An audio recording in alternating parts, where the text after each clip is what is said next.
The Messenger ﷺ said, two groups of the hellfire I have not saw yet. A people with a whip like the tails of cows with which they will hit people. This is referring to the police and to the secret police in the Muslim world that go around with whips and actually do hit people. And here you have example in the slave trade where this man is carrying a whip. The end of the whip is like the tail of a cow. And this is a slave tradesman whipping a black African and committing oppression. Now, slavery took place in the Muslim world also. But slavery in the Muslim world had its wrongdoers and those who were reprimanded by Sharia. And slavery in the Islamic world by the Sharia was never endorsed. The Sharia never endorsed slavery. The Sharia never did away with slavery also. Why did it not do away with slavery initially? Because if Islam did away with slavery, then the slaves who were existent in that time in Arabian society would have become poverty-stricken, like happened with the African slaves in America. When the slave masters left them, they became stricken with poverty. Islam gave the slave rights. So it told the slave master to clothe the slave with the same clothes as he wears. So this is why someone mentions that they would meet certain companions and they would have a slave who would be dressed the same as them, exactly the same. Some of the companions took this hadith literally. And you must feed the slave with that which you eat. Same food. And you cannot hit your slave. So this was outlawed by the Sharia. And the Sharia and the non-Muslim conspiracy theorist, truth seeker, if you're seeking the truth, listen to this carefully. You must listen to this. The Sharia placed certain boundaries by which slavery would eventually become cancelled out. How? If someone kills a human being, he must free by accident. He must free a slave. If someone breaks an oath, he must free a slave. If someone misses a fast, he must free a slave, etc. Islam placed these actions. You must free a slave, you must free a slave, you must free a slave, which would eventually lead to the cancellation of slavery. Subhanallah. And throughout the books of jurisprudence, you will not find one book which tells you how to make slaves. It tells you the rulings relating to slaves throughout the books. In Kitab al-Nikah, in Kitab al-Rida, in all the books.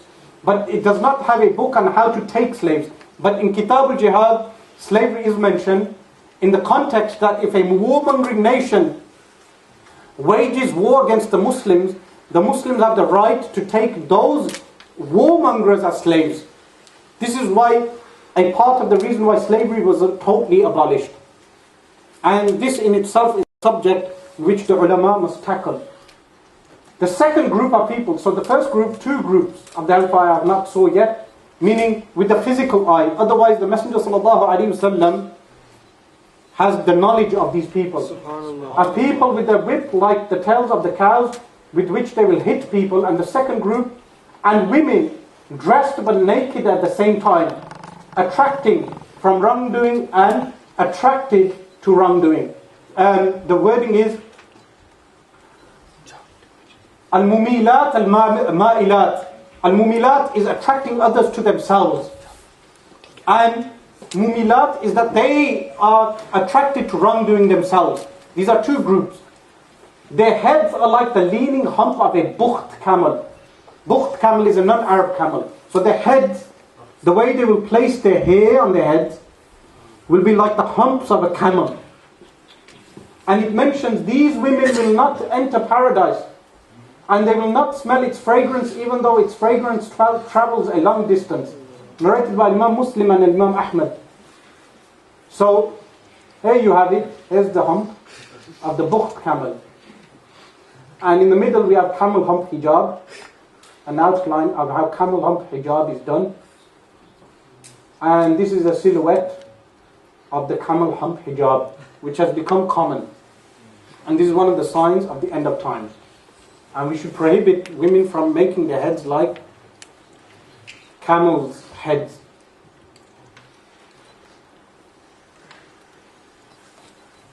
Now this hadith I have mentioned because this is one of the signs that has happened and will continue to happen. Water shortages. And I think Albert Einstein, it's attributed to him that World War III, if I'm correct in quoting him, World War III will be fought over water. And World War IV will be fought with sticks and stones. That's he's saying. But let's look at the saying of the most knowledgeable and most intellectual of human beings and of creation. Subhanallah. Hudayfa ibn al-Yaman radiallahu anhu came out behind Kufa. Now I showed you the map of Kufa. Kufa is near Dijla river and near Euphrates river, And with him was a man, he turned to one end of the Euphrates river, Nahr al-Furat. And he said to the man, how will it be when you see them leave it? Meaning Kufa, people will leave Kufa in the future. And they will not taste a drop of water, because the water will disappear. The man said, do you think that, O Abu Abdullah? He said, I do not think it, but know it. Because he had knowledge from Rasulullah sallallahu alaihi wasallam. This is narrated by Imam al-Hakim and Ibn Abi Shayba. Remember, my quotes, the vast majority of them are not copy and paste. I have taken them from the original books and placed the translations. Subhanallah. Abdullah bin Mas'ud radiallahu anhu narrates, it will happen soon that you will seek water from these villages and you will not find it. All water will return back to its source. The wording here is unsur. Unsur is the source, meaning the mineral or rock. All water will return back. And they will remain in Greater Syria. I translated Asham as Greater Syria, the whole region. A remnant of believers and water. This will happen in the time of Imam al-Mahdi radiallahu anhu. Narrated by Imam al-Hakim and authenticated by Imam al-Dhahabi. When you check the Mustadrak of Imam al-Hakim, you should always check what Imam al-Dhahabi says regarding that hadith. And here we have mineral water. Mineral water will go back to rock. It's rock mineral. So you have the rock, which is the unsur. The water will return back to the water, and water shortages will happen. This is something that will happen, and the Muslims should prepare for. This hadith I placed because we have people rejecting hadith of Rasulullah sallallahu alaihi wasallam. This is something that has happened, is happening, and will continue to happen. Rasulullah sallallahu alayhi wa sallam said, لا ألفين أحدكم متكئا على أريكته. Let me not find any one of you reclining on a cushion. أريكته is the word. فيأتيه أمر من أمري. And when a command, an order from my commands or prohibitions, مما أمرت أو نهيت, from my commands or prohibitions comes to him, he says, I do not know this. Meaning he doesn't know the hadith. Whatever we find in the book of Allah, we follow it.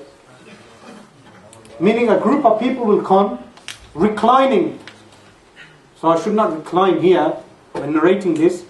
And they will say, when the hadith will come to them, they will say, do not narrate this hadith to us. We know the Qur'an and that's it. And this group has appeared, meaning what we call Parvezi. And the second hadith, the first thing you will lose, this is narrated by Imam al-Hakim and al-Mustadrak. The first thing you will lose from your religion is humility. Humility. At-tawadu'. And the last thing you will lose from your religion is the prayer. Meaning, the prayer, people will not believe in the prayer. The bonds of Islam will be done away with strand by strand. Al-Islam, the wording is Al-Islam. The bonds of Islam will be done away with. Women will pray in their menses. Meaning a time will come where you will have women in their hayd and they will pray. This is jahl, ignorance will increase. You shall follow the ways of those before you, the measure of an arrow feather and the shoe span.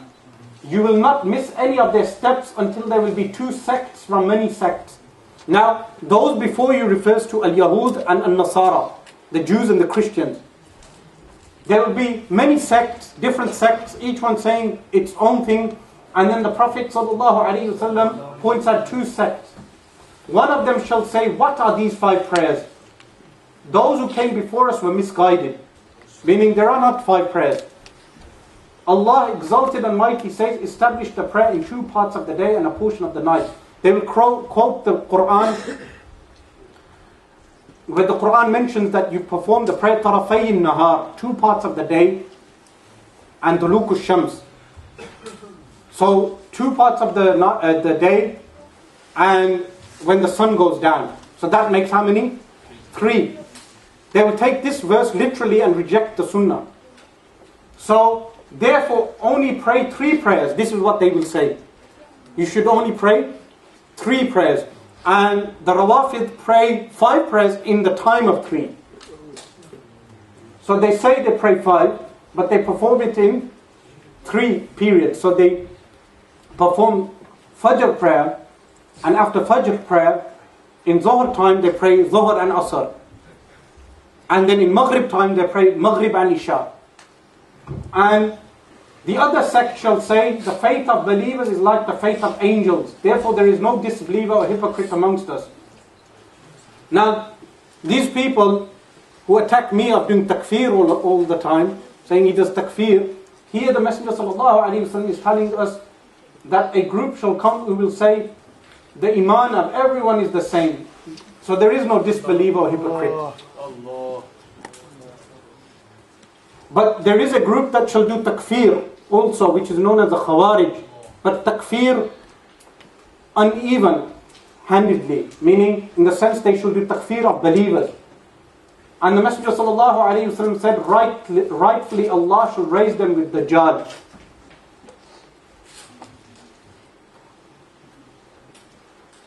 Now, this hadith, the reason why I mentioned this hadith here is to point out something very important. Is that globalism, which is the predominance of Western, Christian, Judaic civilization, is a phenomenon which we live to see. And the Rasul ﷺ pointed this out. This hadith is in the Sunan of Abu Dawud, and this version I placed here is from Imam Ahmad's Musnad.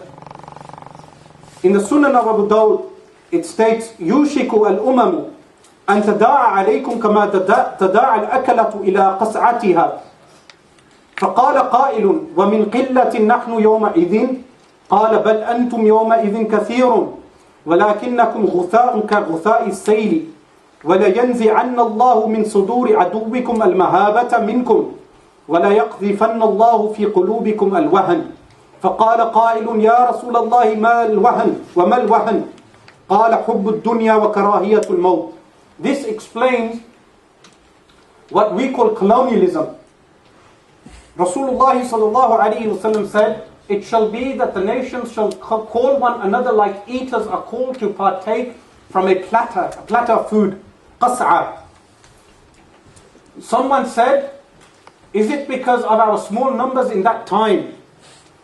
Because the companions did not understand how can Muslims who are lions be overtaken. He said, rather you will be many on that day, but like the scum, froth that forms on torrential water. When you have a flood, froth, which is known as scum, forms on the water. If you take hold of that froth, does it have any substance? No, it has no substance. So the Muslims at the end times will have no substance to them. Unlike water, if you take water, you have a solid, you have a body, which is a fluid body, but it nevertheless is something which is a substance. And Allah will remove from the hearts of your enemy all for you.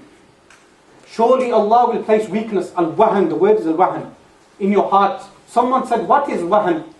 He said, sallallahu alayhi wasallam, love of the world, hubbud dunya wa karahiyatul maut. Now, some people want to know the explanation of globalism. Why do we have colonialism? Here Rasulullah sallallahu alayhi wa sallam said, يُوشِكُ الْأُمَمُ أَن تَدَاعَ عَلَيْكُمْ. The nations shall come against you. All the nations.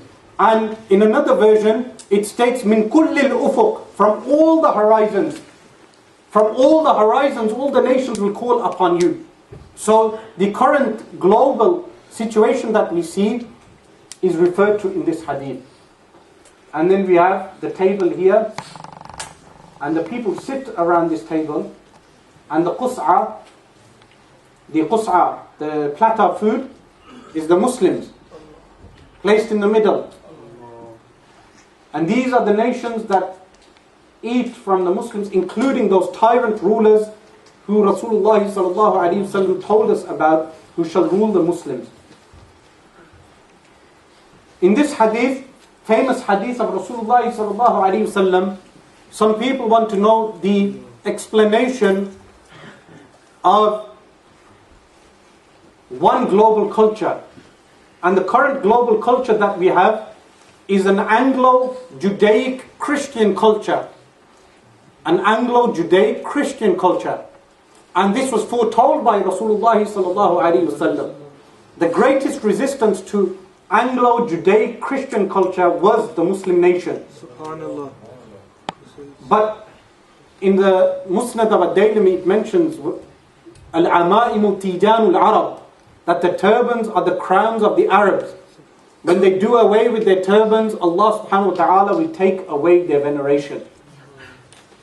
And here we find the hadith, you will follow the ways of those nations who were before you, span by span and cubit by cubit. So much so that even if they entered a hole of a lizard, you would follow them. We said, oh Allah's apostle, the Jews and the Christians, he said, whom else? Al-Yahud wa Nasara, he said, who else? Meaning you will follow the ways of the Jews and the Christians. Today, from McDonald's, all the way to the way we dress and the way we behave, from TV programs, we follow the Jews and the Christians. Everything that shall come out of Western civilization shall become the norm in the Muslim civilization. In one hadith, which I did not record here, it mentions that Rasulullah sallallahu alaihi wasallam said that if someone from those nations slept with his own mother, fornicated with his own mother openly, someone from my nation will do so, just to imitate the Jews and the Christians. And someone who does so leaves the fold of Islam. So what is meant by